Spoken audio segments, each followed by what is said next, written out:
Mirëmbrëma, mirë se erdhët në Euronews. Unë jam Irela Milori, ju njoh me lajmet kryesore.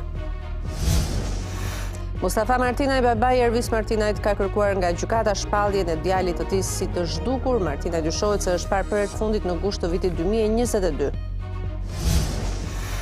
2 të vrarë me armë zjarri në Manës, shkak sheri me kamarierin për një kafe. 21 vjeçari Daniel Pepa qelloi për vdekje Flori Paluçin pasi ky i fundit i vrau shokun Aranit Kurti. Zhvillohet në Londër samiti i radhës i procesit të Berlinit, i cili bëri bashkë liderët e 6 vendeve të rajonit me përfaqësues të lartë nga Mbretëria e Bashkuar dhe Bashkimi Evropian. Në fokus siguria dhe çështjet e migracionit. Partia Socialiste dhe Partia Demokratike po shkojnë drejt një akordi për reformën zgjedhore. Mësohet se komisioni i posaçëm parlamentar do të jetë me 16 anëtar dhe me përfaqësim të barabartë mes opozitës dhe mazhorancës. Brenda aktit vitit do të jetë gati projekt ligji që do të lejojë përdorimin e kriptovalutave edhe në Shqipëri. Interesi për paranë digjitale në vendin tonë është i lartë sipas autoritetit të mbikëqyrjes financiare. Vihet në pikpyetje takimi mes Donald Trumpit dhe Vladimir Putinit në Budapest. Presidenti amerikan deklaron se nuk është në favor të një takimi që nuk jep rezultat për paqe.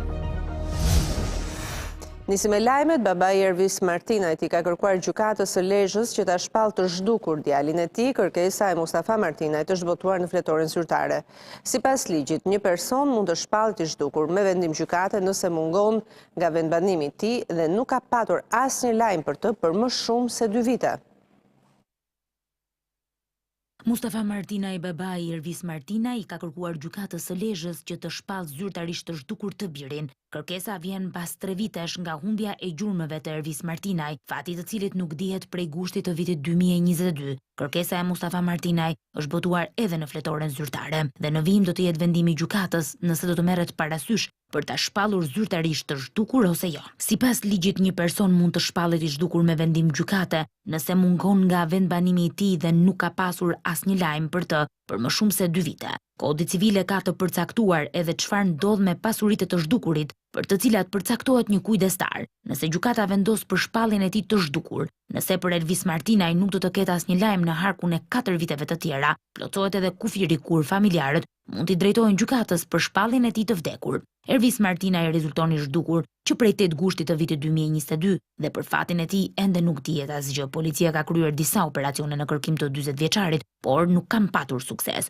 Përfshirë këtu edhe në banesën e tij në Fushkuqe. Kontrollet për Martinaj janë kryer në Durrës, në Shijak e deri në Vlorë. Më 28 janar të këtij viti, SPAK kërkoi dhe konfiskimin e 35 pasurive të bosit të lërave të fatit, Ervis Martinaj, dhe familjarëve të tij. Pasuritë të cilat kapin vlera miliona euro janë sekuestruar me vendim të GKK-s më 15 shkurt të 2023-shit dhe tashmë SPAK kërkon që t'i kalojnë përfundimisht shtetit. Sipas prokurorisë së posaçme, lista me 35 pasuritë e Ervis Martinaj dhe familjarëve të tij është vënë përmes veprimtarisë kriminale nëpërmjet kumarit. Pjesa më e madhe e pasurive për të cilat kërkohet konfiskim janë në emër të familjarëve të Martinaj.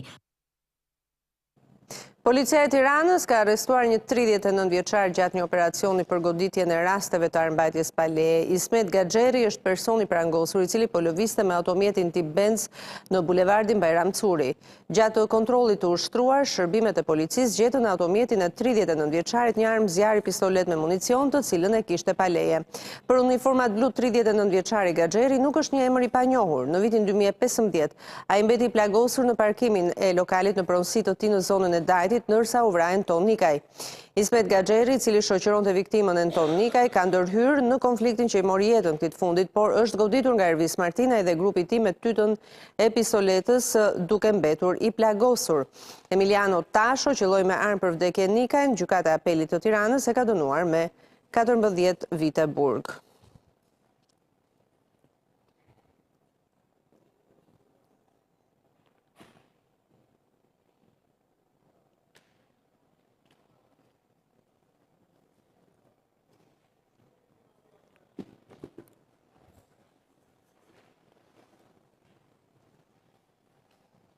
Një debat me kamarierin për një kafe në një lokal të Mazës ka përfunduar me 2 të vrarë. Ngjarja e rëndë është shënuar pranë një karburanti ku 33 vjeçari Flori Paluçi ka vrarë me armë zjarri 23 vjeçarin Aranit Kurti. Një ngjarje e rëndë pas mesnatës së të martës ka tronditur banorët e Manzës, ku 2 persona ndërruan jetë tragjikisht pas një konflikti për motive të dobta. 2 të rinj humbën jetën sipas një përplasje me armë zjarri në ambientet e një lokali në Manës të Durrësit. Viktimat përkatësisht 23 dhe 33 vjeç humbën jetën, ndërsa shkak për konfliktin mësohet të jetë bërë një mosmarrëveshje për shkak të një filxhani kafeje.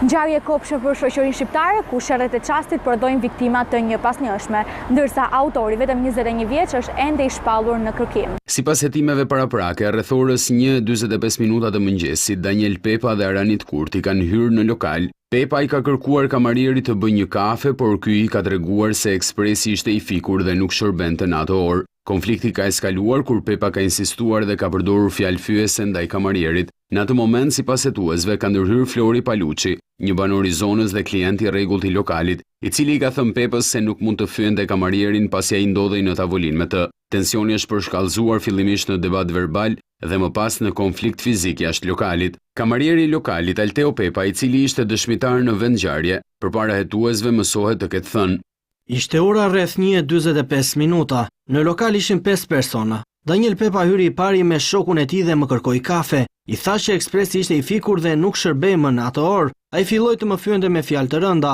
Nuk e vazhdova më bisedën, por ndërhyri Flori Paluçi për të më mbrojtur. Aty nisi konflikti fizik dhe dolën jashtë për ta vazhduar. Hetuesit tregojnë për Euronews Albania se nga pamjet e sigurisë dallohet konflikti fizik. Po ashtu pamjet tregojnë se Aranit Kurti ka qelluar me grusht fillimisht Flori Paluçin dhe ky i fundit ka nxjerrë armën tip pistolet dhe e ka shkrepur 2 herë. Njëri nga plumbat ka kapur në kurriz Aranit Kurti, ndërsa më pas Paluçi ka qelluar edhe ndaj Daniel Pepës, por 21 vjeçari ka reaguar më shpejt duke e qelluar me 2 plumba në trup 33 vjeçarin, duke e lënë të vdekur në vend. Pas ngjarjes, autori është arratisur dhe është ende në kërkim. Përplasja ndodhi vetëm 50 metra larg stacionit policor të Manzës, ku përpos afërsisë me vendngjarjen, sërish policia nuk ka mundur të arrestojë autorin. Sipas informacioneve të grumbulluara, Flori Paluçi rezulton me precedent penal për grabitje me dhunë jashtë vendit në Itali, ndërsa Daniel Pepa ka pasur gjithashtu precedent të mëparshëm penal për plagosje me dashje. Banorët treguan se ngjarja e natës ka shokuar të gjithë zonën e Manzës. Unë erdhëm në mëngjes, ka ndodhur një ngjarje, tha mos u afro dhe kom në Itali derisa ka ikë policia. Ai njihni këta çunat që u vranë sot, që janë vrarë? Njëri nga Manza, po nuk rinë gjatë. Ju ka tronditur kjo ngjarje? Shumë. Na ka trondit neve kjo, po unë të shih se ka marrë vesh se asi jo deri të shti. Ishte një fja, ku pas pushëri bile. Pushëri. Policia ka shoqëruar disa persona që kanë parë ngjarjen nga afër, ndërsa pritet që gjithçka të zbardhet në dosjen që prokuroria do të dërgojë në gjykat pas hetimeve. Mirë, do të zhvilloj tani një bisedë me zotin Maks Haxhia, është drejtuesi kryetari i dhomës kombëtare të avokatisë. Mirë se erdhe, kënaqësi zoti Haxhia që ju kam në studio. Mirë se gjeta. Natyrisht ka një vëmendje të shtuar çështja e Ulian Bajramit. Ku ndodhet njërë situata? Si është tani që flasim? Se dim që u lirua, por e vazhdon në hetimin ndaj tij? Realisht, në bazë të dispozitave të kodit procedurës, kur ka një konflikt me prokurorinë ose me gjykatën në një rreth, bëhet me njëherë transferimi i çështjes për shkak të konfliktit të interesave në gjykatën ose në prokurorinë më të afërt që është Tirana, dhe dje prokuroria e Elbasanit e kaloi çështjen në Tiranë. Me të ardhur çështja është hedhur në short, i ka rënë një prokurore, një zonjë, e cila ka filluar veprimet e para procedurale për çështjen në. Pretendimet tuaja, natyrisht ne i kemi të qarta, ju keni pezulluar punën në shenjë solidariteti me arrestimin e një avokati, po në fakt ka që rënd ishte ajo që ka ndodhur në sallën e gjyqit? Me thënë të drejtën, se tashi rasti konkreti ka kaluar. Po. Ajo që neve mbajtëm qëndrim është nëpërmjet këtij rastit, neve i përcollëm publikut, organeve të drejtësisë dhe të prokurorisë, qëndrimin ton për frymën e instaluar kundra institutit të mbrojtjes, që është avokatia, në procesin qoftë hetimor, qoftë edhe gjyqësor. Dhe arritëm në përfundimi që nëpërmjet këtij rasti që është kulmor, i pa precedenti, i pa parë dhe i pa dëgjuar, në asnjë vend, që të arrestohet avokati për fjalën e tij të lirë të komunikimit në një sallë gjyqi, është diçka që... Po. Dhe në këtë sens, mblodhëm në mënyrë urgjente organet e drejtuesës të dhomës avokatisë, duke vlerësuar dhe vendosja atë qëndrim që tashmë është bërë botërisht i njohur për bojkotin e një jave të gjithë proceseve penale, natyrisht me shumë logjik përjashtoi çështjet civile dhe çështjet administrative, sepse mendoj që njerëzit, po të humni një seancë, i binde mas 6 muajve seanca radhës. E qartë, këto problematika tona. Në këtë aspekt, jemi sot në këtë situatë, do mlidhet prap komiteti, drejtuesi i dhomës, sepse ai që e mori, ai dhe do thotë deklaroj dhe mbarimin e bojkotit ose vazhdimit si ta vendosi komiteti. Por mua më shqetëson diçka tjetër, situata në drejtësi. Është që nuk e di, mbase unë e shoh në një aspekt më të thellë dhe më të gjerë dhe në një plan pasojash shumë të rëndësishme që Shqipëria është në një emergjencë serioze për situatën në drejtësi, e cila duhet të vlerësuar maksimalisht nga të gjithë aktorët, qoftë nga organet drejtuese të drejtësisë, siç është KLP-ja, KLG-ja, kur them KLB-ja, tash më dihet kush janë, inspektori lartë drejtësisë, Ministria e Drejtësisë, ndërkombëtarët, sepse pritshmëritë e veta reforma në drejtësi nuk i dha. Dhe duke mos dhënë këto pritshmëri, është thelluar dhe stoku, është thelluar edhe situata e një procesi qoftë penal apo civil, kozgjatja, që shkojnë në civile shkojnë deri në 15 vjet, në penale shkojnë deri në 8-9 vjet. Kështu që për mua do të mblidhen në mënyrë urgjente të gjithë këto faktorë, të gjithë këta aktorë për të zgjidhur dhe për të dhënë drejtim situatës. Unë e kam thënë dhe përsëris që nuk jam nga ata që them që reforma dështoi, por unë jam nga ata që them që reforma nuk po jep frutet e veta, pra nuk ka arritur sukses. Dhe të vjen keq sepse për këtë reformë janë harxuar para, janë investuar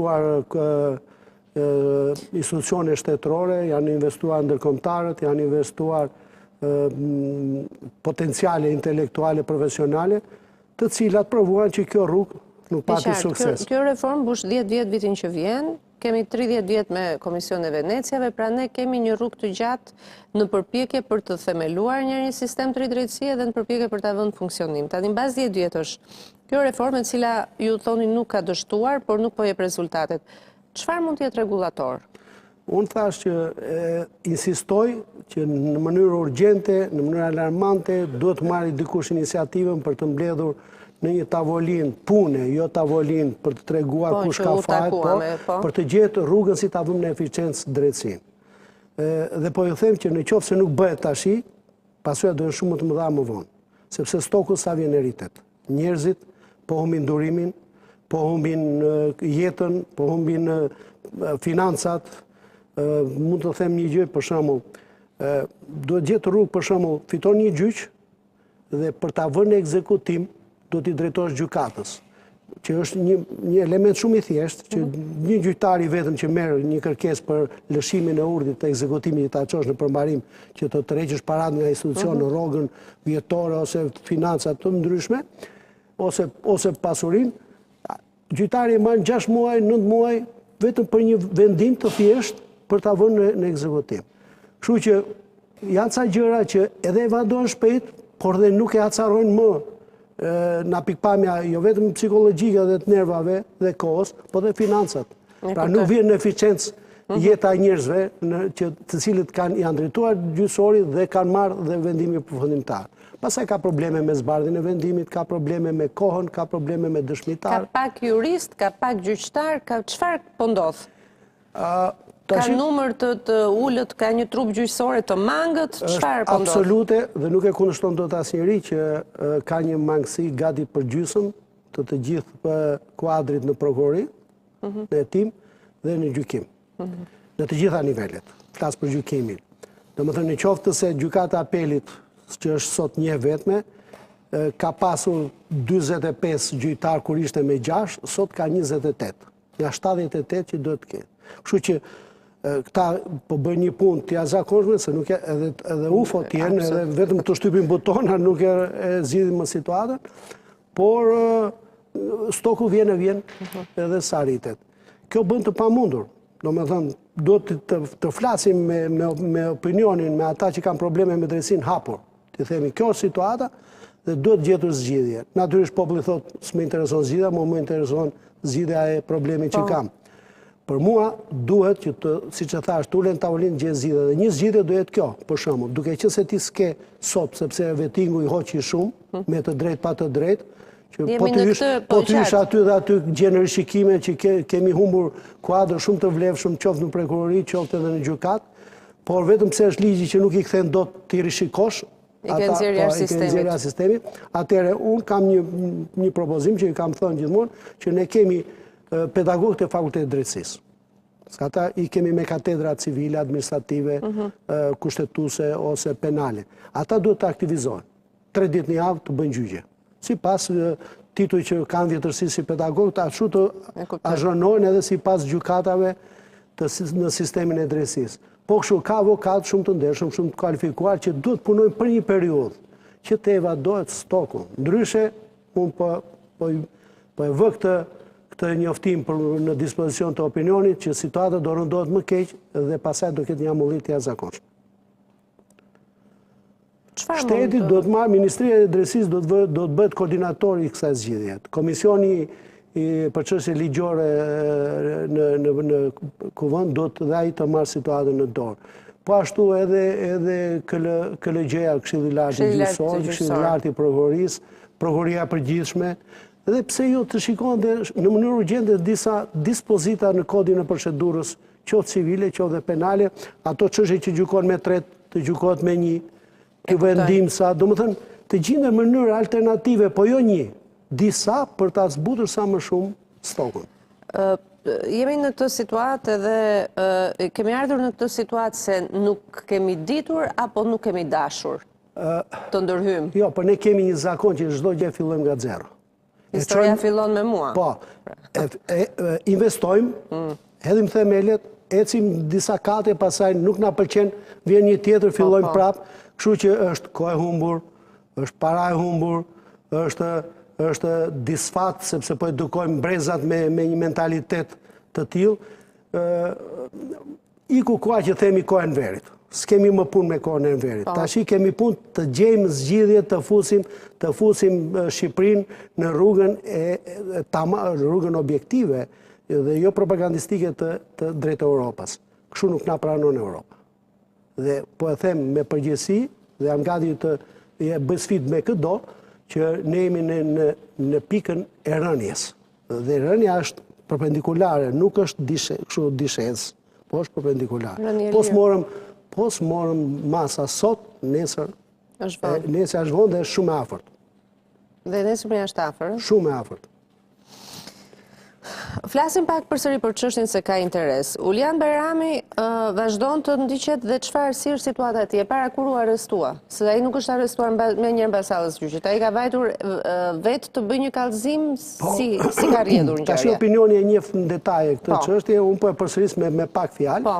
Njerë do të them që t'jemi fair edhe me publikun, po edhe ne si komuniteti i avokatëve do t'jemi fair dhe të transmetojmë edhe një lloj, si thash, vetë kontrolli. Është shumë e rëndësishme. Dhe po filloj nga dhoma e avokatisë, nga trupa e avokatëve, kuptohet që ka shumë avokatë që teprojnë, nuk zgjedhin gjuhën e duhur, i merr emocioni, nga njëherë edhe shtyrja e klientit e bën që të te kaloj, dhe për ta nisur nga përgjegjësia jonë, unë për Uliani, që e kam ndjekur që në detaj sa u mora vesh, kam qenë jashtë Tiranë, jam kthyer me njëherë, kam takuar, i vë në kritik, si mund të thuash, mënyrën se si ka komunikuar. Jo të drejtën e ka pasur, po mënyrën se si e ka komunikuar, e ka marrë emocionet e gjykimit, e çështjes, sepse është revoltuar nga ajo që ishte sjell si material nga policia dhe prokuroria në përgjyq, dhe nga ajo që u pa në video që ishte tjetër për tjetër.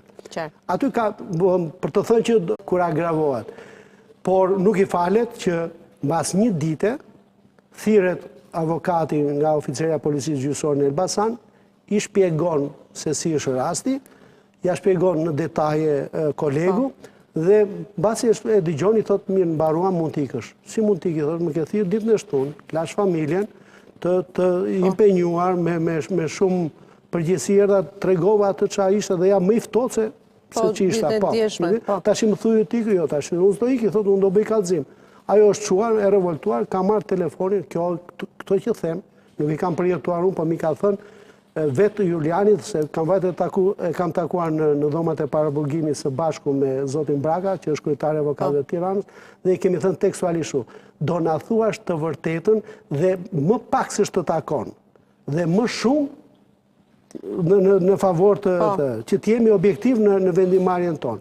Dhe aty ajo ka marrë pasaj prokurorin, a me kë është lidhur, dhe ka bërë arrestin në flagrancë. Gjë që është totalisht në shkelje të procedurës, dhe po të shohim se u mora takime edhe sot në prokurorin e Tiranës, të gjithë kolegët ishin të indinjuar me dosjen. Nuk është problemi që ç'a do bëhet, se dihet që fati asaj dosje është pushimi me njëshëm. Neve na intereson shumë fryma që është instaluar, raporti midis kolegëve, raporti midis avokatit dhe prokurorit, si palë të barabarta, vërtet si palë. Mirë që hynë edhe gjyqtarët dhe prokurorit hynë nga një derë që aty fillon solemniteti, që solemniteti është gjë e shenjtë, është gjysma e punës e reputacionit të drejtësisë, gjysma tjetër është vendimarrja. Edhe pasaj bën thirrje edhe këshillar gjyqësor që t'i orientoj gjyqtarët, kuptohet ata janë të ri se u hoqën gjithë të vjetit me eksperiencë dhe s'kan ku marrin shembull, të jenë më të matur, sepse ti je gjyqtar, je njeri shumë i fuqishëm, por fuqia jote është të vë pushteti përpara dhe pastaj është edhe mosha që u bën gjyqtar dhe kur e shohin që marrim vendimet të tilla, ju duket sikur kanë arritur majat, po nese të gjithë e kemi kaluar.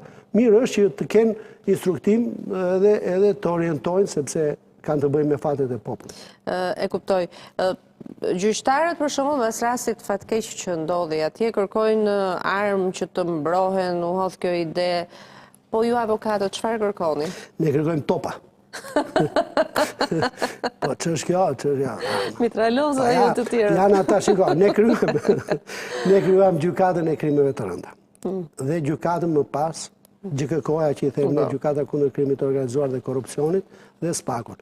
Po të mos harrojmë se në 98-ën kanë qenë ata gjyqtarë që shumica i hoqën nga Vetingu, që përballuan bandat të pashoqëruar me troproja, shkoni në këmbë në shtëpi dhe si gjeti gjë.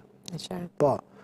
Kështu që kjo më duket mua një mas, një propozim qesharak që nuk zgjidh gjë. Megjithatë siguria si është. Arma më e madhe për gjyqtarin dhe siguria për prokurorin, edhe për avokatin, është zbatimi i drejtë i ligjit.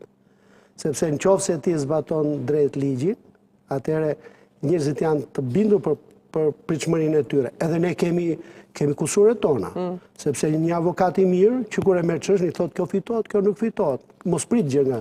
Është tjetër gjë sa i thotë jo, unë do ta vazhdoj. Atëherë je detyruar si përfaqëson. Por të bëhet ti thuash klientit që kjo fitohet, është një çmenduri, është ta futesh atë në qorsokak, është ta futesh në konflikt, qoftë në civile, qoftë në penale. Kështu që duhet të jemi shumë kujdesshëm si të gjitha palët. E kuptoj. Si është një përballje presidentës gjykatë kushtetuese për çështjen Veliaj që vendoset 31 tetor? Unë do flas pak sepse jam avokati i familjes, si mund të thuash. I zonjës Zoza dhe i familjes, po. Unë do them këtë që është një problem madhor, jo të zgjidhja çështjes, por është problem madhor pozicioni i gjithë secilit. Dhe ne shqiptarët akoma se kemi kuptuar ç'është gjykata kushtetuese. Unë e shoh edhe në mesin e kolegëve, të gjithë kërkojnë gjykatën e lartë. Jo, nuk është kurora gjykata e lartë. Kurora është gjykata kushtetuese, sepse ajo zgjidh problemin e ekzistencës të një populli, ajo zgjidh problemin e funksionimit të institucioneve, të pavarësisë, të çekut dhe balancës, kështu që i pari që duhet të respektoj vendimin dhe pozicionin e gjykatës kushtetuese është presidenti i Republikës. Nuk është garantuesi presidenti, është respektuesi shembulli i parë, kurse garantuesi është gjykata kushtetuese. Dhe kur çojmë kandidat për gjykatën kushtetuese, duhet të mendohemi mirë dhe të bëhet pjesë e gjykimit popullor.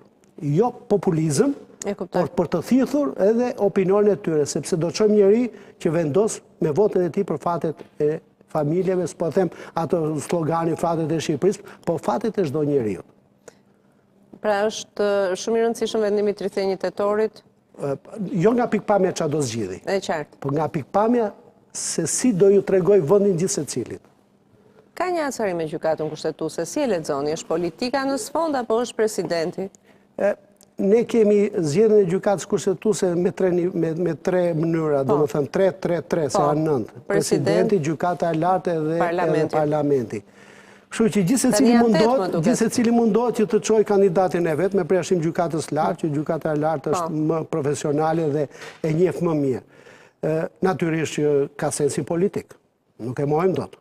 Influencën politike. Për shembull, ekzekutivi do që të jetë përfaqësuesi sa më përfaqësues që mbështesin qeverinë për shkak që të mos cënojnë vendimarrja VKM-t që presidenti do që të ketë influencat e veta. Dhe parlamenti po ashtu. Dhe parlamenti, jo presidenti, pa dhe parlamenti po ashtu. Presidenti në këtë rast duhet krijojë një balancë, një treshe që ata të sikur edhe të manipulojnë, po thash, në thonjza të ansohen ata që zgjedh parlamenti, të paktën këta të tre, duke qenë më të shkëputur, se sa plus dhe antarët e gjykatës së lartë, ata që zgjedh gjykata e lartë, krijojnë një dominancë për të mos shkarë në anësim, në vendimarrje. E qartë. Jeni besim plot në 31 tetor? Si e shihni çështjen tuaj? Tashi po thashun që jam besim plot, çfarë do të thonë tjerët. Unë shpresoj që të gjykohet me ftohtësi edhe jo mbas të interesave të ngushta. Por në radhë parë të gjykohet, të dalim me vendim që t'i shërbej vetë gjykatës kushtetuese, të vendosë autoritetin e vetë. Pastaj zgjidhja bëhet.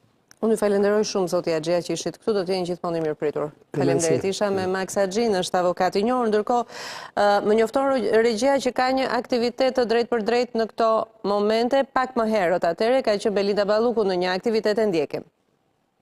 Gjithve, shumë kënaqësi që të marr këtu pjesë sot dhe të kem mundësinë që të mbaj fjalën hapse.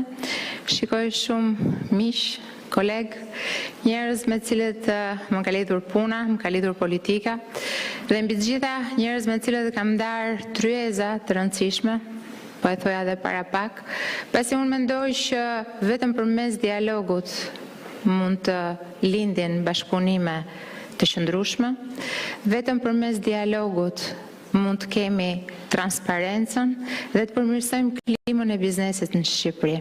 Megjithatë, unë fjalën time do ta nisja me atë çka tha në këtë video zoti Pedrazi, i cili tha një sentencë që i ka të gjitha brenda. Shqipëria sot nuk ka asnjë krahasim me Shqipërinë e 10 viteve më parë, kur ky këshill u formua. Sigurisht që vlerësimi vjen në kuadër të aktivitetit të Këshillit të Investimeve, por unë besoj që është një vlerësim që shkon paralel me zhvillimin e përgjithshëm të vendit tonë në këto 10 vite. Një rrugëtim që ka kaluar përmes reformash të thella shtetformuese, shpesh herë të dhimbshme, por të domosdoshme, mjaft herë të kontestuara, por në pjesën më të madhe të tyre me rezultate të matshme. Dhe ja ku jemi sot, në një Shqipëri krejt tjetër, nga ajo që ishte 10 viteve më parë. Më të zhvilluar, më të sigurt, më moderne dhe sigurisht me një të ardhme shumë më të ndritur, më afër se kur më parë me familjen e madhe europiane. Në këtë dekadë, sfidash, përpjekjesh, reformash dhe sigurisht arritjesh madhore, një rol i rëndësishëm është luajtur nga biznesi vendas dhe ai i huaj, dhe marrëdhënia e fortë e bashkëpunimit që qeveria Rama ka vendosur qysh në fillim të mandatit të saj të parë. E them këtë sepse zyrtarisht Këshilli i Investimeve sot feston në 10 vjetorin e krijimit, por kjo punë ka nisur në fillim të mandatit të parë, në muajin shkurt të vitit 2014, vetëm 6 muaj pasi qeveria kishte marrë punën dhe kur kryeministri Rama ka nënshkruar një memorandum mirëkuptimi me Bergh për të përmirësuar dialogun mbi politikat midis sektorit privat dhe qeverisë me qëllim nxitjen e investimeve vendase dhe të huaja. Në këtë memorandum ishte parashikuar si hap i parë që Bergj do të ndihmonte në krijimin e Këshillit të Pavarur të Investimeve, që do të bashkonte përfaqësues të biznesit dhe vendimarrës dhe do të këshillonte Këshillin Ekonomik Kombëtar. E theksova këtë fakt për të treguar qartësinë e vizionit të qeverisë dhe të kryeministrit Rama që në momentet e para të marrjes së detyrës. Një qartësi që u kthye shpejt në një strategji afatgjatë për bashkëpunimin, koordinimin me biznesin dhe që ka dhënë po jep frutat e vetat në zhvillimin ekonomik dhe social të qëndrueshëm të Shqipërisë. Për ne, biznesi është motori, është zemra e zhvillimit ekonomik të vendit. Këtë e themi të gjithë, pasi e besojmë. Pa një biznes të fuqishëm, të formalizuar, të mbështetur me politika të drejta, nuk mund të ketë rritje të qëndrueshme apo mirëqenie për qytetarët tanë. Ne jemi të vetëdijshëm që çdo vendim që merr qeveria duhet të reflektojë realitetin e tregut dhe sigurisht duhet të reflektojë nevojat e sipërmarrjes. Ndaj, bashkëpunimi i ngushtë me biznesin është thelbësor. Vetëm përmes këtij dialogu, i cili ka qenë i hapur, ne mund të ndërtojmë një klimë investimesh të qëndrueshme dhe një ekonomi konkurruese në funksion të vizionit ton për integrimin evropian. Vendimi i kryeministrit për të emëruar në vitin 2017 një ministër shteti për sipërmarrjen ka qenë një tjetër hap i rëndësishëm i qeverisë në kuadër të strategjisë për forcimin e bashkëpunimit dhe partneritetit me biznesin dhe një tregues i seriozitetit ton në këtë drejtim. Ndërkaq, Këshilli i Investimeve u konsolidua si pjesë e këtij angazhimi për të forcuar bashkëpunimin me sektorin privat në kontekstin e reformave të thella për mirëqeverisje të tregut dhe të proceseve demokratike. Një frym që u nxit edhe nga procesi i Berlinit duke përfshirë këtë bashkëpunim edhe rajonal. Këshilli i Investimeve u shndrua dal nga dal në një platformë që paraqet një model suksesi të dialogut mes biznesit dhe qeverisë, sektorit privat pra dhe partnerëve, të cilët na kanë ndihmuar në gjithë rrugtimin ton për rritjen ekonomike në Shqipëri. Aktiviteti i tij me mbështetjen fillestare të Bergj dhe të CEI-t dhe më pas me mbështetjen e Bergj dhe të SECO, përbën një shtyllë të rëndësishme të rrugtimit ton drejt ndërtimit të një mjedisi më të mirë për investime, më të drejtë, më transparent dhe më konkurrues. Sot Shqipëria ka një vizion të qartë kombëtar, antarësimin në Bashkimin Evropian. Ky objektiv kërkon më shumë se sa politika të mira.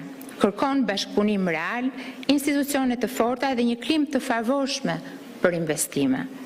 Pikërisht, këtu ka luajtur një rol thelbësor Këshilli i Investimeve dhe unë jam e sigurt që këtë rol do të vazhdojë ta luajë edhe në të ardhmen. Në këto 10 vite janë trajtuar 10 çështje që përfshin klimën e biznesit, aksesin në financë për ndërmarrjet e vogla, zhvillimin e sektorit bujqësor dhe sfida të paparashikuara siç ishte rasti i tërmetit në vitin 2019 apo i pandemisë në vitin 2020. Këshilli ka qenë gjithmonë aty, i pranishëm, fleksibël dhe i besueshëm. Ka ndërtuar një strukturë unike dialogu të bazuar në fakte, argument dhe përfaqësim të balancuar. Fal këtij bashkëpunimi të sinqert kemi arritur të thellojmë besimin mes institucioneve dhe sektorit privat, të adresojmë sfida konkrete dhe të ndërtojmë zgjidhje të qëndrueshme, të orientuara drejt integrimit evropian. Në vetvete, Këshilli i Investimeve përfaqëson një forum dialogu, të hapur dhe konstruktiv, ku sfidat e investimeve sigurisht diskutohen me profesionalizëm dhe në mënyrë të strukturuar.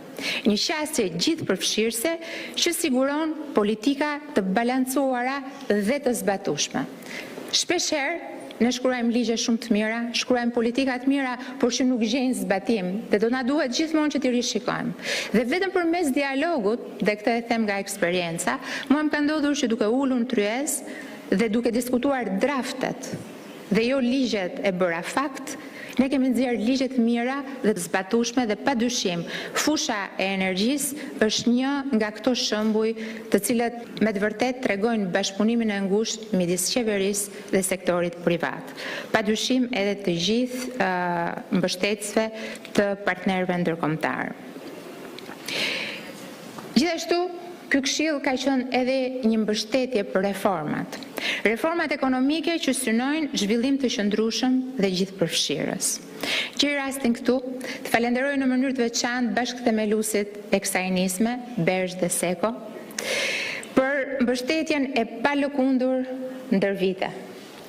Dua të falenderoj gjithashtu të gjithë përfaqësuesit e institucioneve publike, të biznesit dhe të partnerëve për zhvillim për kontributin e tyre të çmuar në këtë dekadë.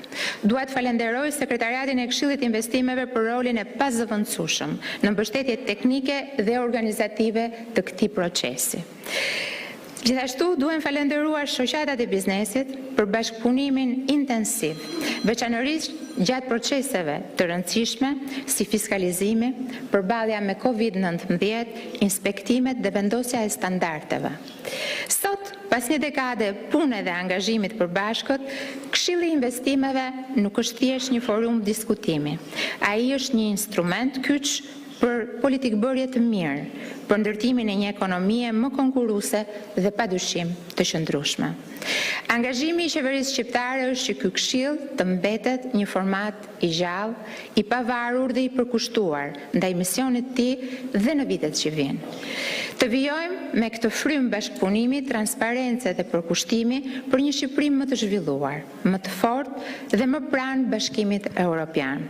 Urim edhe një herë në 10 vjetorin dhe sukseset më tejshme për Këshillin e Investimeve. Vazhdojmë me lajmet. 5 persona antar të grupit kriminal që u godit në korrik të vitit 2024 për trafik të paligjshëm drejt Shteteve të Bashkuara janë dërguar për gjykim nga prokuroria e posaçme. Prokuroria e posaçme ka përfunduar hetimet dhe ka dërguar për gjykim 5 persona të akuzuar për përfshirje në një rrjet kriminal që organizonte kalimin e paligjshëm të shtetasve shqiptar drejt Shteteve të Bashkuara të Amerikës. Sipas hetimeve, drejtuesi i grupit rezulton të jetë Luc Melaj, ndërsa në këtë aktivitet kriminal janë përfshirë edhe persona të tjerë, përfshirë 2 punonjës policie, të cilët dyshohet se kanë ndihmuar në kalimet e paligjshme përmes pikave kufitare. Sipas organit të akuzës, grupi kriminal ka vepruar që nga mesi i vitit 2022 deri në korrik të vitit 2024 dhe ka organizuar kalimin ilegal të paktën 25 personave shqiptar drejt SBA-s. Pagesat për çdo udhëtim sipas dosjes hetimore varionin nga 40 deri në $45.000 për person. Në itinerarin e ndjekur, personave u siguroheshin dokumente identifikimi të falsifikuara, kryesisht franceze, që përdoreshin pasi udhëtarët mbërrinin në Spanjë. Më pas udhëtimi vijonte me linja ajrore drejt Meksikës, ku organizoi pritja, akomodimi dhe transportimi toksor ilegalisht drejt Shteteve të Bashkuara. Ish-presidenti Ilir Meta do të vazhdojë të qëndrojë në burg pasi gjykata e posaçme rrësoi kërkesën për ndryshimin e masës së sigurisë arrest në burg. Gjykata e posaçme rrësoi kërkesën e radhës të Ilir Metës për shuarjen e masës së sigurisë arrest në burg. Gjyqtarja Irena Gjoka nuk pranoi argumentet e mbrojtjes për lirimin e ish-presidentit, i cili mbahet prej një viti në paraburgim. Avokati mbrojtës i Metës, Kujtim Cakran, i tha se gjykata nuk e ka arsyetuar as pak vendimin e dhënë, duke shtuar se kjo krijon precedent të rrezikshëm për ish-presidentin. Gjykata sot ka krijuar një precedent shumë të rrezikshëm, Klodi. Ka krijuar precedentin e mbajtjes peng në paraburgim të presidentit pa gjyq, pa ligj. Problemi është që sot që ne po flasim, vërtet hetimet kanë përfunduar, vërtet jemi në seancën paraprake, por mos harrojmë që ne nuk kemi zhvilluar asnjë seancë nga seanca paraprake, pra në gjykimi paraprak. Nuk e dim çfarë vendimarrje do marrë gjykata, da kalojë në gjykim, da pushoj apo do ta kthej për aktet për prokurorisë për të vazhduar hetimet, dhe kështu që jemi në një errësirë totale për sa i përket çështjes së zotit Meta. Të njëjtën në apelin e gjykatës së posaçme do të shqyrtohet një tjetër kërkesë e Metës për revokimin ose zëvendësimin e masës së sigurisë. Prokuroria e posaçme ka marrë Ilir Metën të pandehur për 3 vepra penale: korrupsion pasiv, pastrim parash dhe fshehje të pasurisë. SPAK mbylli hetimet më 28 korrik, ndërsa dosjen e kaloi për gjykim në fund të gushtit, e cila përfshiu 3 hetime në një: aferën Çesdia, lobimin e LSI-s në SBA dhe hetimin pasuror. Është zhvilluar në Londër samiti radhës i procesit të Berlinit, i cili ka mbledhur 6 liderët e Ballkanit Perëndimor. I pranishëm ishte edhe kryeministri Edi Rama, i cili ndodhet në kryeqytetin britanik që prej ditës së djeshme, ku ka marrë pjesë dhe në disa forume të rëndësishme. Në fokus të këtij samiti ishte siguria rajonale, zhvillimi ekonomik dhe çështjet e migracionit. Samiti ishte i ndarë në 2 panele diskutimi, i pari kushtuar ambicie strategjike dhe i dyti ndaj temave si rritja ekonomike, menaxhimi i migracionit dhe siguria. Pjesë e samitit ishte edhe kryeministri në detyrë i Kosovës Albin Kurti dhe të 2 liderët shqiptar janë ulur në të njëjtën tryezë diskutimi. Procesi i Berlinit është një iniciativë e Gjermanisë që synon të mbështesë vendet e Ballkanit Perëndimor në rrugën drejt integrimit evropian. Gjatë qëndrimit në Londër, kryeministri Rama u takua me mbretin Charles III, ku i pranishëm ishte edhe kryeministri i Britanisë së Madhe Starmer.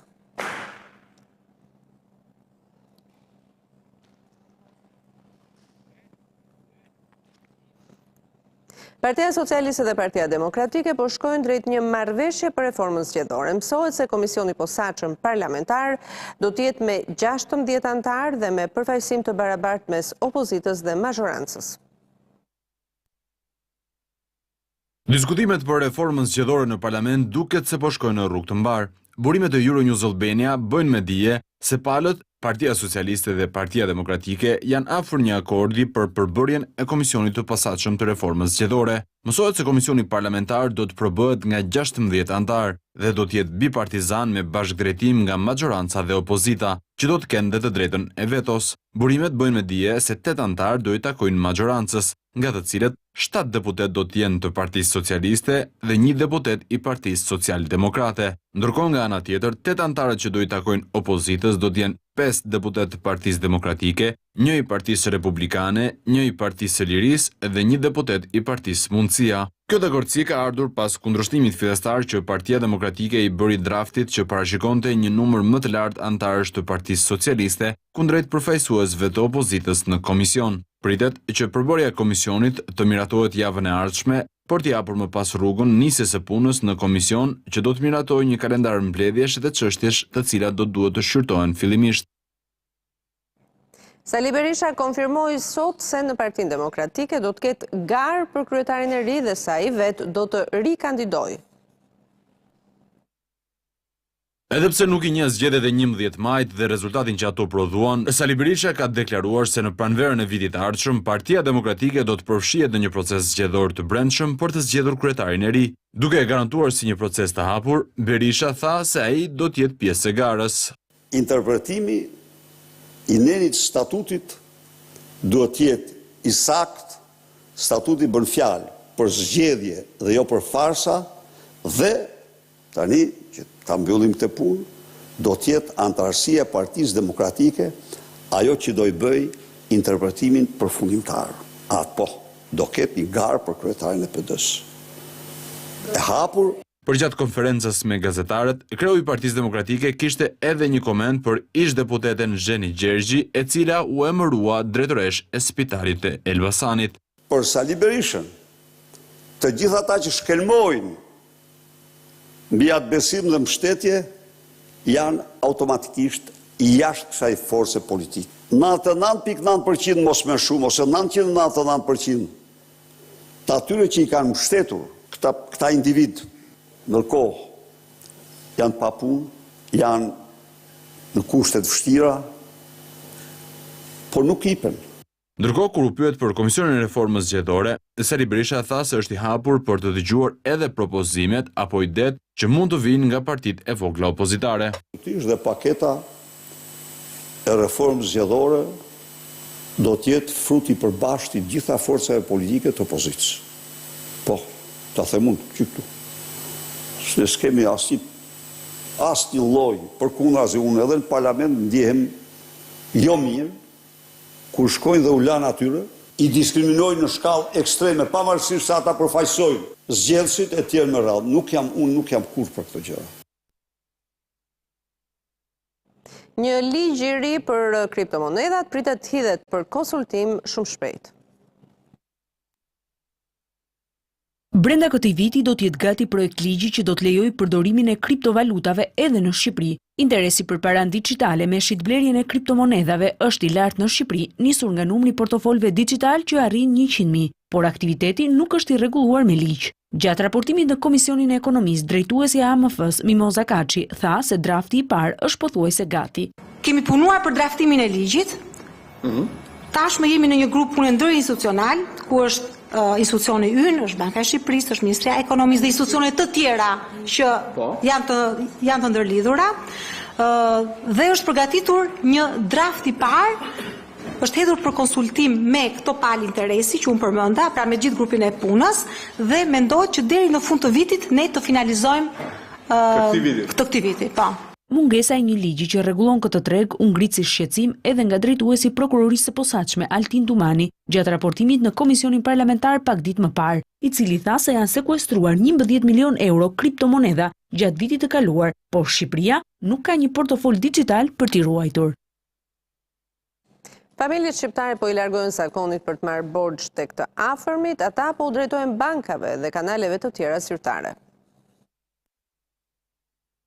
Rreth 95% e familjeve shqiptare zotrojnë të paktën një pronë të patundshme, kryesisht shtëpi banimi, ndërsa 5% nuk kanë asnjë pronë. Në grupin e familjeve huamarrëse, 96% zotrojnë 1 deri në 2 pasuri, kryesisht shtëpi dhe toka. Në raportin e këtij viti, Banka Qendrore konstaton se të ardhurat e familjeve shqiptare kanë shënuar rritje në 6 mujorin e parë të vitit, sikundër edhe shpenzimet. Megjithatë, kërkesa për hua ka vijuar të bjerë dhe pesha e familjeve huamarrëse në totalin e popullsisë ka zbritur në nivelin më të ulët të viteve të fundit. Gjetjet janë publikuar nga Banka e Shqipërisë, e cila konstaton se borxhi nga familjet nuk po kërkohet tek të afërmit. Struktura e huamarrjes po zhvendoset gjithnjë e më shumë drejt kanaleve zyrtare, ku rreth 70% e huas vjen tashmë nga bankat, ndërsa 30% nga burime jo formale si persona fizik apo hua në mallra. Sondazhi zbulon se 87% e familjeve huamarrëse raportojnë se kosti i huas ka mbetur i pandryshuar gjatë periudhës dhe aftësia paguese e familjeve shihet në përmirësim. Por me gjithë përmirësimin e të ardhurave dhe aftësisë paguese, kërkesa për hua të re ka shfaqur prirje rënëse. Vetëm 36% e familjeve konsiderojnë mundësinë për të marrë ose rimarrë kredi në 6 muaj të ardhshëm. Pensionistët do të marrin shpërblim edhe këtë fund vit. Qeveria do të përdorë sërish të njëjtën skem si vitin e kaluar, duke ndarë 10.000 dhe 20.000 lek në bazë të përfutimit mujor. Rreth 721.000 pensionistë do të përfitojnë bonus në fund vit. Qeveria ka vendosur në dispozicion për këtë qëllim një shumë totale prej 9.4 miliard lekësh ose 97 milion eurosh. Euronews Albania mëson se edhe këtë vit bonusi do të jetë i diferencuar dhe do të përfitojnë një shumë më të madhe të moshuarit që marrin pensione më të ulta. Kështu më shumë se 511.000 pensionistë, ku përfshihen edhe pensionet e invaliditetit dhe ato familjare, të cilët marrin më pak se 20.000 lekë në muaj, do të shpërblehen me 15.000 lekë, ndërsa 210.000 pensionistët e tjerë që marrin një pension mbi 20.000 lekë në muaj do të marrin bonus 10.000 lekë. Kjo skem është përdorur dhe në dhjetor të 2024-s, ndërsa bonusi i pranverës 2025 ishte në nivelin 10.000 lekë për pensionet deri në 20.000 lekë dhe 5.000 lekë për pensionet mbi 20.000 lekë. Prej 8 ditësh, 10 naftotarë janë në grevurie pasi nuk kanë arritur marrëveshjen me kompanin Bankers Petroleum për rritjen e pagave. Naftotarët e Bankers ndodhen sot në ditën e 8 të grevës së urisë. Shkak për marrjen e këtyre masave janë bërë mosplotësimi i kërkesave të punojësve nga ana e kompanisë lidhur me rritjen e pagave dhe përmirësimin e kushteve të punës. Gjendja shëndetësore e disa grevistëve në ditën e 8 të grevës së urisë është përkeqësuar. Pas njoftimit për shqetësimet e para, kanë bërritur një ambulancë për të monitoruar shëndetin e grevistëve. Sipas kreut të sindikatës Dritan Shau, disa për grevistëve me gjësin e stotum kanë shfaqur tension të lartë, lodhje dhe dhimbje koke. Disa nga çunat kanë shfaqur pak tension të lartë, dhimbje koke, në një marrje mendjesh edhe lodhje normalisht, por që jemi të vendosur të shkojmë deri në fund. Ne nuk do dorëzohemi pa arritur kërkesat tona. Shpresojmë që të ketë reagim, që këta njerëz të mos tregohen të papërgjeshëm me gjithë këtë gjë që po ndodh, siç ju pat jashtë të gjithë punonësit janë këtu. Grevistët Dritan Rapushi, Eduard Selmani dhe Bledar Dano kanë pohuar se ndihen të vendosur për të shkuar deri në fund kaosës së tyre. Kam çik dhimbje koke, pak tensionin e lartë deri tani në këto momente. Njerëz me frymje më dhe ne do përkeqësohet gjëja se pa ngran asgjë, vetëm ujë, asgjë tjetër. Sot normalisht gjendja duket pak më e rënduar se ditët e tjera normalisht. Dhe përsëri ne do t'ja dalim, ne do jemi këtu deri në fund. Naftëtarët tregojnë se paga mesatare është 60.000 lekë, ndërsa kërkojnë rritje të pagës me 18% të fondit të përgjithshëm. Ende nuk ka asnjë reagim nga kompania. Bllokimi i sasive të fruta perimeve në doganat e huaja për shkak të pesticideve ka ndikuar tek fermerët në Cerrik. Kthimi i ngarkesës së specave shqiptar nga Kroacia për shkak të përmbajtjes së lartë të pesticideve ka sjell pasoja të menjëhershme për fermerët e zonës së Mollasit në Cerrik. Ata thonë se bllokimi ka ndikuar drejt për drejt në tregun vendas pasi grumbulluesit nuk po shkojnë më për të marrë produktin e tyre. Kam 20 vjet, spece domate, zakonisht vit për vitom jo. Mundi djerë se jonë është shkollë, pa fitim. Shkojnë e ne i qojnë, del me pesticide, thotë. Sepse del me mbetje, mbetjet na u gjinën. Helmet kush i fut? Unë? Prodhoj gjo, unë prodhoj këto. Helmet i bjen ata. Drita Shermadhi, e cila ndihmon bashkëshortin në bujqësi, thotë se kthimi i mallit nga tregjet e huaja ka lënë shumë fermer me produktet e pashitura në sera. Malli ka ikur dhe e kanë kthyer mallin. E kanë rritur malli pashitur. Se e gjenë thot e keni bërë me helmet forta. Helmet janë ata që na japin agronom. Aq keq është për fermerin, se s'ça. Tër ditën punone, kur vjen puna ai thot e kthen. U kthy malli thot, sa ka gjetë me helm. Përveç humbjeve ekonomike, fermerët tregojnë se përballen edhe me mungesë të madhe të fuqisë punëtore pasi të rinjt janë larguar jashtë vendit. Janë larguar gjithë. S'ka pasi të rinj.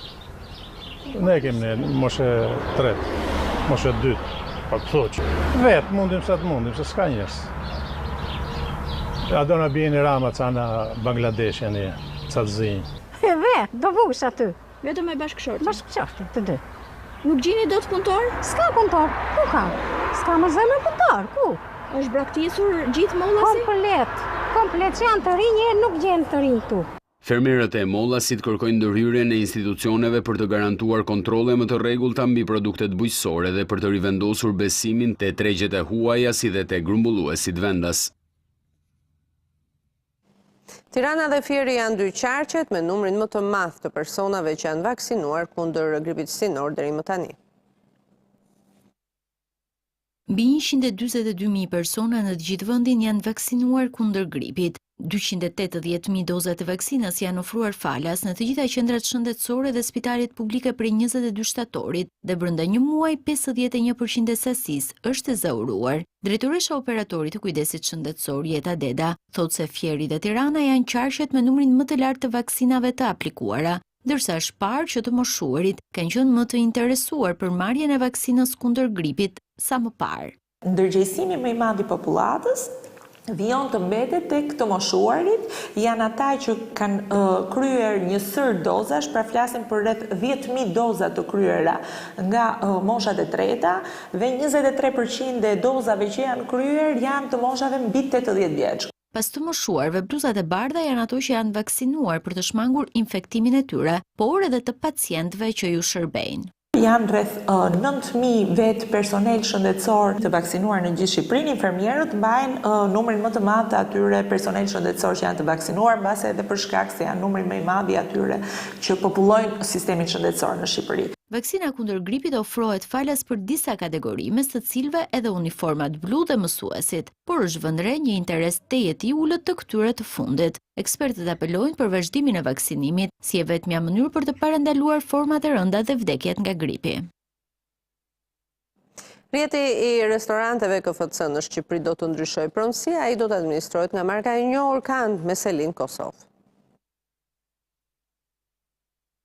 Kanë Meseli në Kosovë, lider rajonal në industrinë e restoranteve me shërbim të shpejtë, shpall zyrtarisht marrjen e pronësisë së rjetit KFC në Shqipëri. Kjo iniciativë shënon nisjen e një etape të re zhvillimi për një nga markat më të njohura ndërkombëtare në vend. Prej kohësh Kanë ka pronësinë dhe menaxhimin e KFC-s në Kosovë, Maqedoninë e Veriut e tashmë edhe në Shqipëri. Pronari i Kanë, Fatmir Zymberi, garanton se shërbimi, cilësia dhe siguria ushqimore mbeten prioriteti kryesor i Kanë, sipas standardeve ndërkombëtare të KFC. Siguria e ushqimit është numër 1 dhe vlera vjen nga procedurat.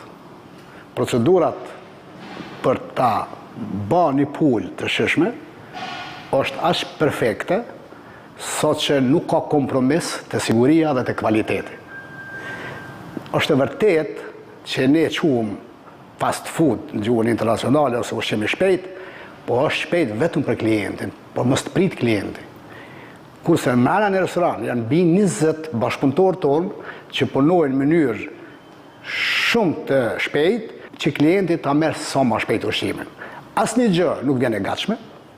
Çdo gjë proponohet në restoran me përkujdesje shumë të veçantë edhe çdo gjë me dorë. 48 orë përgatitje derisa klienti merr pjesën e parë të punës. Investimet dhe strategjia e kanë do të synojnë zgjerimin e shpejt në mbar vendin që KFC të vazhdojë të jetë zgjedhja e parë e konsumatorëve në kërkim të ushqimit cilësor, të shpejt dhe të sigurt. Planet janë të zgjerohemi, pozicionet më të mira në vend. Plani jonë 3 vjeçar do zgjerohet minimum edhe me 10 pikë ose 10 restorane tjera dhe mendojmë që Shqipëria për momentin këtë kapacitetin ekonomik që e ka edhe nevojën për një rritje të madhe të turizmit në Shqipëri do jenë minimum 30 restorane. Me mbi 35 restorante dhe 1000 punonjës në rajon, Kosovë, Shqipëri, Maqedonia e Veriut dhe Mali i Zi kanë përfaqëson një fuqi të konsoliduar në industrinë e restoranteve me shërbim të shpejt, duke sjellë zhvillim ekonomik dhe mundësi të reja punësimi në vendet ku operon. I njohur për standardet e larta të operimit dhe cilësisë në përputhje me kërkesat e Yum Brands, Kan është garancia e fillimit të një kapitulli të ri cilësie, zhvillimi e inovacioni për rrjetin KFC në gjithë rajonin ton. Mirë, do ndalemi tani në një hapësirë publicitare.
Eci me lajmet, një incident me armë zjarri është regjistruar ditën e sotme përpara parlamentit serb, ku një person ka mbetur i plagosur.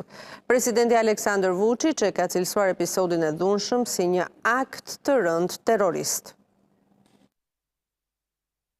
Të shtënda janë verifikuar para ditën e së mërkurës përpara sjelisë së parlamentit serb në Beograd, ku prej muajsh në një park pranë tij janë ngritur tendat e studentëve që protestojnë kundër regjimit. Sipas raportimeve të medjave serbe, si pasojë e të shtënave, një person ka mbetur i plagosur, ndërsa autori është arrestuar menjëherë nga agjentët e pranishëm të policisë. Menjëherë më pas, një nga tentat e studentëve është përfshirë nga flakët, me zjarrin që është vënë nën kontroll brenda pak minutash nga zjarfiksit. Ministri i Shëndetësisë, Zlatibor Lončar, ka deklaruar se plagosja e një personi të vetëm ka qenë një rastësi, pasi autori qelloi disa herë me armën e tij para se të vendosë zjarrin tendave. Ndërkohë, presidenti serb Aleksandar Vučić në një reagim të jashtëzakonshëm e ka cilësuar ngjarjen një akt të rënd terrorist. Për shkak të episodit të dhunshëm, kreu i shtetit ka anuluar pjesëmarrjen në një ceremoni zyrtare në pallatin serb. Ngjarja vjen në një moment kritik për Serbinë, me vendin që është i përfshirë nga protestat qytetare, që kërkojnë drejtësi për incidentin e nëntorit të kaluar në Novi Sad, si dhe mbajtjen e zgjedhjeve të reja parlamentare.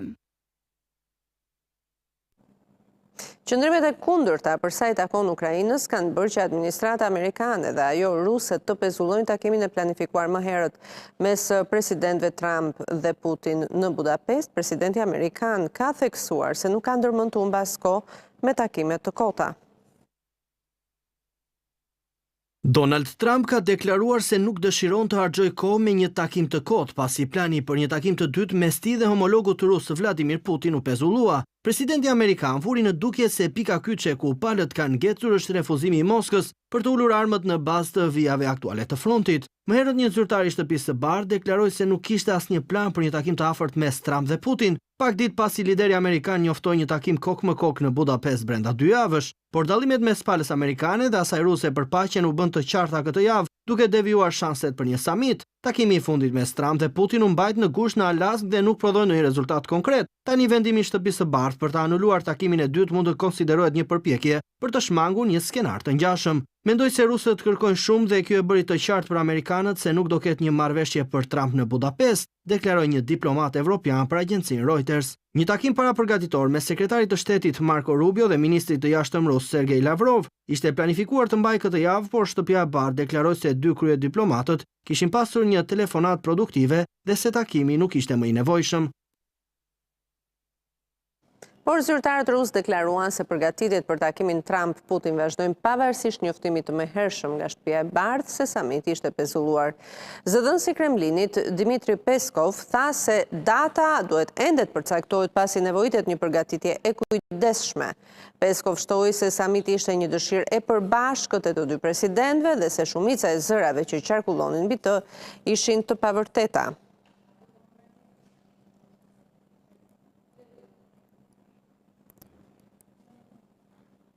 Një kopësht fëmijësh në Kharkiv ka qenë objektivi i radhës i sulmeve ruse. Presidenti Zelenski e cilësoi ngjarjen një shuplak që Rusia u jep atyre që kërkojnë një zgjidhje paqësore.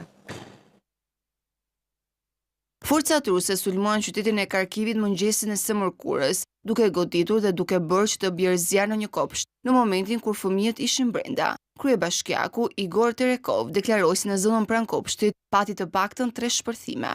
Si pasojë e sulmeve, një person mbeti i vrarë dhe 6 të tjerë të plagosur, ndërkohë që fëmijët u evakuan nga kopshti. Për momentin të gjithë fëmijët janë evakuar, ndërkohë që zjarri vazhdon, deklaroi kryebashkiaku. Sipas autoriteteve ukrainase, nga hetimet paraprake, rezulton se sulmet janë kryer me dron kamikaz të llojit Shahed. Duke reaguar, presidenti Zelenski tha se pas sulmeve shumë fëmijë po përjetojnë trauma. Ai publikoi online disa foto të dëmiturve që largoheshin nga efektivet të njësive të emergjencave. Nuk ka justifikim për sulmet me dron ndaj një kopshti. Është e qartë se Rusia po bëhet gjithnjë me pa fytyrë. Të sulme janë një shuplak, ndaj kujdo që insiston për një zgjidhje paqësore, deklaroi Zelenski. Ai shtoi se banditët dhe terroristët mund të mbajnë vendin e tyre vetëm përmes forcës. Më herët edhe kryeqyteti Kiev u zgjua nga zhurmat e shpërthimeve, që erdhën si pasojë e dronëve dhe raketave ruse, cilat goditën godina të banuara. Në mbar Ukrainën, sulmet ruse vunë sërish në shënjestër infrastrukturën energjetike dhe reduktimet të furnizimit me energji nisën të zbatohen në zona të shumta. Korea e Veriut ka testuar një raket balistike pak ditë përpara vizitës së Trumpit në Seul. Trump pritej ta shfrytëzonte këtë samit për takime dypaqe me homologët përfshira të kinez Xi Jinping. Korea e Veriut kreu testin e parë në 5 muaj të raketave balistike pak ditë përpara se presidenti Donald Trump dhe lider të tjerë botëror të takohen në Korenë e Jugut në kuadër të samitit të madh rajonal. Ushtria e Jugut konstatoi raketa balistike me rreze të shkurtër veprimi të qelloheshin nga një zonë jugore kryeqytetit të Veriut, Penjan. Seuli zyrtar ka deklaruar se raketat fluturuan deri në 350 km secila në drejtimin veri-lindor, por nuk dha detaje se kur anë ato. Testet e fundit ishin të parat që vendi izoluar komunist kryen që prej 8 majit, kur u testua një sistem me rreze afat shkurtër që simuloi kundërsulme bërthamore ndaj trupave të Shteteve të Bashkuara dhe Koresë së Jugut. Ato ishin gjithashtu testet e para që kur presidenti i ri koreano-jugor, Lee Jae-myung, mori detyrën në qershor me premtimin për të rivendosur paqen në Gadishullin korean. Javën e ardhshme Jugu do të pres samitin për bashkëpunimin ekonomik të Azisë së Paqësorit, një event vjetor që promovon integrimin ekonomik dhe tregtin. Trump pritej ta shfrytëzonte këtë samit për takime dypaqe me homologët, përfshira të kinez Xi Jinping. Sidoqoftë, burime nga Seuli thonë se ka pak gjasa që Trump të jeti pranishëm në konferencën kryesore nga 30 tetorit deri më 1 nëntor. Ekspozohen për herë të parë në Tiranë 237 fotografi të antropologut zviceran Eugen Pitard. Ai realizoi fotografitë në vitin 1921 kur erdhi për herë të dytë në Shqipëri së bashku me bashkëshorten e tij. Shqipëria e viteve 1921, e parë nga sytë e antropologut dhe akademikut të shuar zvicerian Eugen Pitard, vjen për herë të parë për publikun shqiptar përmes një ekspozite me fotografi. Në qindra fotografitë e tij, Pitard sjell një botë shqiptare që edhe pse në kohë dramatike, mbarte në vetvete dinjitetin, krenarinë dhe besimin për të nesërmen. Ne sillim sot një koleksion fotosh interesante dhe unike të marra në Shqipërinë e viteve 1921-1924, fiks 100 vjet më parë nga Eugen Pitard. Ai dhe gruaja e tij Helen ishin një çift i jashtëzakonshëm, ata ranë dashuri me Shqipërinë që në vizitën e tyre të parë në 1910-ën, Shqipëria u bë pasioni i tyre i jetës. Eugen Pitard është një fotograf i njohur. Fotografitë që ai la pas janë më tepër se regjistrime të kohës dhe vendit. Ato përmbajnë shumë admirim dhe respekt për subjektet që ai fiksoi përmes lenteve, peizazhet dhe momentet që e frymëzuan. Fotografitë e ekspozuara në qendrën për hapje dhe dialog ofrojnë një dëshmi autentike të mënyrës së jetesës, veshjeve tradicionale, arkitekturës, riteve dhe përditshmërisë së shqiptarëve të asaj kohe. Këtu është një pjesë e fotografive të Pitarit, ai ishte një politikan, ishte një humanist, ishte një antropolog, një shkencëtar, por që është pikërisht ai që thoshte Shqipëria ime. Është interesante fakti që një shekull përpara ky njeri e bëri të vetën Shqipërinë. Thoshte Shqipëria do të jetë si Zvicra e lindjes.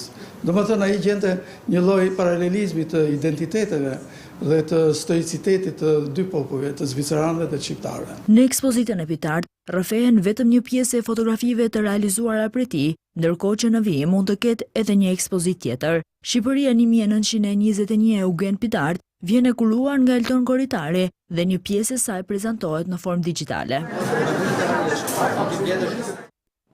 Ndërkohë në Prishtinë po zhvillohet edicioni i tretë i festivalit ndërkombëtar të fotografisë. Edicioni na kthen në Ballkan dhe tek e kaluar ajo shumë e largët e popullit të Kosovës. Në Prishtinë po mbahet edicioni i tretë i festivalit ndërkombëtar të fotografisë Fotoisti. Publiku do të njihet nga afër me fotografi nga fotoreporter nga e gjithë bota. Drejtori i festivalit ka dhënë disa detaje rreth këtij edicioni, i cili na kthen në Ballkan tek e kaluara e largët e popullit të Kosovës. Ajo vjen përmes punës së Osman Demirit, i cili solli ekspozitën e kampit të Çegranit gjatë luftës në Kosovë. Janë fëmijët të cilët ne kemi planifikuar me Osmanin t'i takojmë këtu dhe kemi bërë edhe një video apel që Osmani tani është në Prishtinë edhe të gjithë ata që kanë qenë diku në përkampe të vinë edhe të takohen me autorin. Të bëjmë një takim ashtu ishte, të çmallimi do të pas 26 viteve. E veçanta e këtij edicioni është paraqitja e punës së shumë fotografëve, të cilët kanë pasqyruar 25 luftra dhe konflikte nga e gjithë bota. Këto ngjarje që vinë përmes fotografisë në animojnë shumë me konsolidu kujtesën tonë kolektive. Unë këta nuk e shoh veç si një manifestim kulturor, e shoh edhe si një terapi kulturore, posaçërisht për vendet që janë në tranzicion, që alaj vujnë ethet e konfliktit, luftës, të humbjeve, të dërmimit, të çkatrimit. Përveç ekspozitave gjatë këtij edicioni, ka edhe ligjërata, takime mes artistëve si dhe diskutime, po ashtu janë përkujtuar edhe emra të mëdhenj të fotografistë të cilët nuk janë më në jetë. Ekspozitat janë të hapura deri më 24 tetor. 88 milionë euro është vlera e bizhuterive të vjedhura në muzeun e Luvrit. Pjesë e hetimit të vjedhjes janë qindra oficer policie, ndërsa deri tani janë 4 persona të dyshuar.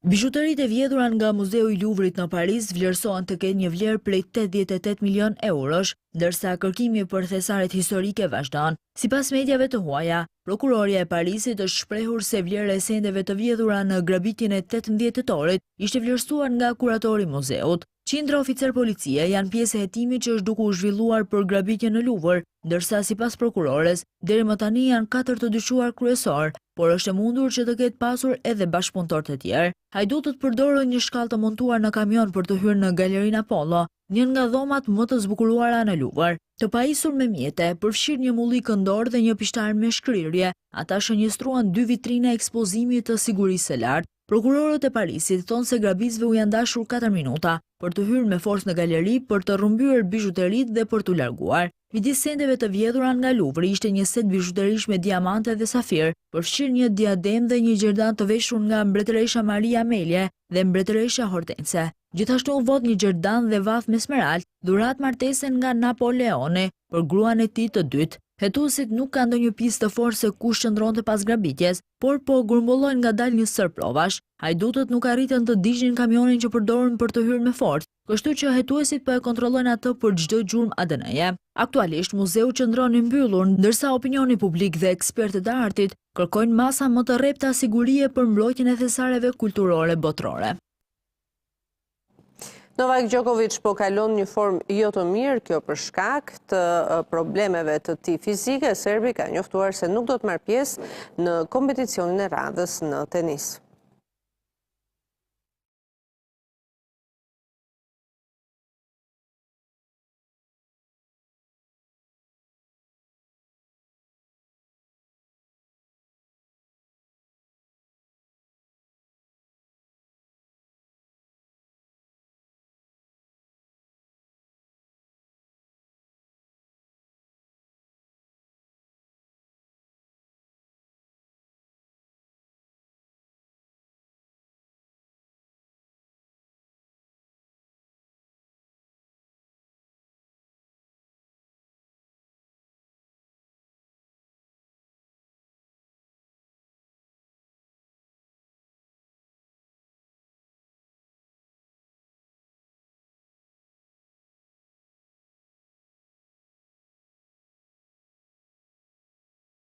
Duelet e së martës në Champions League kanë rezultuar spektakolare, në total u shënuan 43 gole, ndërsa në krye të klasifikimit u ngjitën kampion në fuqi, Paris Saint-Germain.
Ishte gjithçka për këtë edicion, bashkë ndajemi këtu. Mirupafshim.